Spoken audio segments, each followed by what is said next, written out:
नमस्कार. मी आपल्या देशाचे आदरणीय प्रधानमंत्री माननीय नरेंद्र मोदी यांनी जो कृषी बिल लागू केलंय त्याचं मी 100% समर्थन करतोय. कारण समर्थन करण्याचं एकमेव कारण असं आहे की आजपर्यंत आम्हाला हमीभाव मिळाला नाही. तुम्ही बघत असाल माझ्या शेतात हा कलिंगडाचा प्लॉट आहे. मला माहित नाही हा किती रुपयाने जाणार आहे, पण माझा आता जो खर्च होतोय तो आणि येणारं उत्पन्न ह्याच्यामधला जर मी फरक काढला, जर मला कमीत कमी करार शेतीचे ह्या बिलामध्ये उल्लेख केलाय, कमीत कमी मला एवढं कळलं की बाबा 10 रुपये किलोनं जाणार आहे, 15 रुपये किलोनं जाणार आहे, हे जर मला कळलं तर मी कुठल्याही कंपनीबरोबर काम करून मी ठराविक फिक्स उत्पन्न मिळवू शकतो. आणि ह्या कृषी बिल मराठीमध्ये मी वाचलेलं आहे. ह्याच्यामध्ये शेतकऱ्यांच्या दृष्टीने काहीही चुकीचं नाही.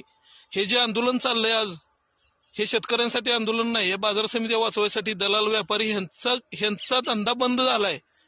हे व्यापाऱ्यांसाठी त्यांच्यासाठी हे बंद चालू आहे. ह्या शेतकऱ्यांसाठी बिल हे शेतकऱ्यांसाठी आहे आणि हा बंद हा फक्त व्यापाऱ्यांसाठी.